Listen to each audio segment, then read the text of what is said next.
హైదరాబాద్ లో రోజు రోజుకు ప్రేమోన్మాదులు రెచ్చిపోతున్నారు.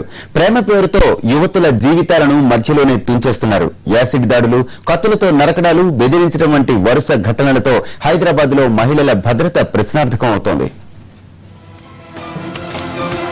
ప్రేమ రెండు మనసుల్ని ఏకం చేసే తీయటి మాట.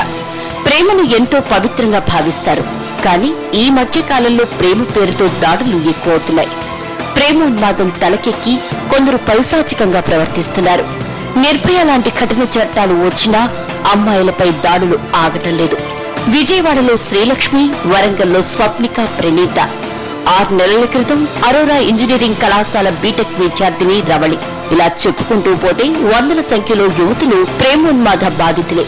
తాజాగా హైదరాబాద్ లో మరో యువతి ప్రేమోన్మాది చేతిలో తీవ్ర గాయాల పాలైంది. కుక్కడపల్లిలో నివాసముంటున్న నీరజ కృష్ణవేణి ప్రేమోన్మాది రాజు చేతిలో గాయపడి ప్రస్తుతం చావు బతుకుల మధ్య కొట్టుమిట్టాడుతోంది. మహిళలపై యాసిడ్, కత్తులతో దాడులు ఈ మధ్య తరచూ జరుగుతున్నాయి. గత 5 ఏళ్లలో దేశంలో దాడులు జరిగిన కేసుల సంఖ్య 100లోనే ఉందని సుప్రీంకోర్టు ఆందోళన వ్యక్తం చేసింది. ఈ ఘటనలపై దర్యాప్తు సంస్థలు సీరియస్ గా వ్యవహరించాలని, బాధిత కుటుంబాల్ని ఆదుకోవాలని అప్పట్లో ఆదేశించింది. కానీ షరా మామూలే. ఓవైపు కఠిన చట్టాలు, మరోవైపు మహిళా భద్రత కోసం పోలీసులు చేపడుతున్న చర్యలు మహిళలపై దాడులు జరగకుండా ఆపటం లేదు.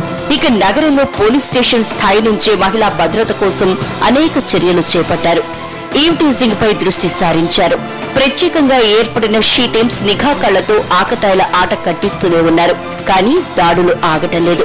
మీద ఎప్పుడు దారుణాలు జరుగుతూనే ఉన్నాయి. ఇప్పటి నుంచి కాదు, పోయే ఇంకా చాలా పాస్ట్ ఇయర్స్ నుంచి కూడా చూస్తుంటే ఎప్పుడు ఉమెన్ కి క్రిటిసైజ్ చేస్తూనే ఉన్నారు.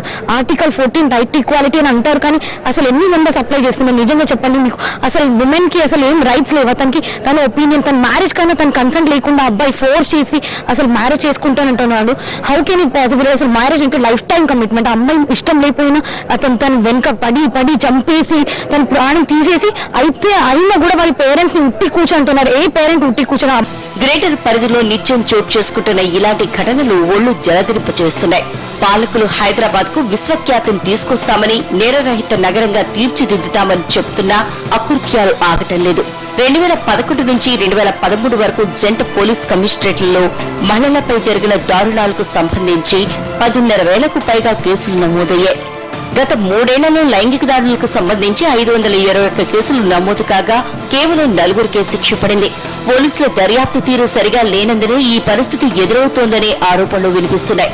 ఇంకా సరిపోవట్లేదు. అవి ఏంటంటే జస్ట్ జైల్లో కూర్చోబెట్టడం, తినిపించడం, సంవత్సరాల కల్లా ఉంచడం, తర్వాత అదంతా ఆ సిచ్యువేషన్ అంతా కూడా మొత్తం కూల్ అయిన తర్వాత అప్పుడేదో వచ్చేస్తే ఎవడు రియలైజ్ అవ్వడు. సో అప్పటికప్పుడే అవ్వాలి. కొన్ని దేశాలలో ఎలా అంటే అప్పటికప్పుడే చేసేస్తారు, హ్యాంగింగ్ చేయడమో లేకపోతే సంథింగ్, అప్పటికప్పుడే మర్డర్ చేసేస్తారు. నిర్భయ వంటి కఠిన చట్టం వచ్చినా ఫలితం లేదు. అత్యాచారాల సంఖ్య రోజు రోజుకి పెరిగిపోతోంది. అమాయక యువతులపై దాడులు ఆగట్లేదు. తాజాగా నీరజ కృష్ణవేణి, మరి రేపు ఎవరో ఒకరు ఎక్కడో ఒక చోట. ప్రేమ పేరుతో జరుగుతున్న దాడులని ఆపలేమా అన్నది ఇప్పుడు సమాధానం దొరకని ప్రశ్నగానే మిగిలిపోతోంది. ఇప్పటికైనా మహిళలను వేధించే వారికి కఠిన శిక్షలు పడితే ఈ వేధింపులు, దారుణాలను ఎంతో కొంత ఆపొచ్చు.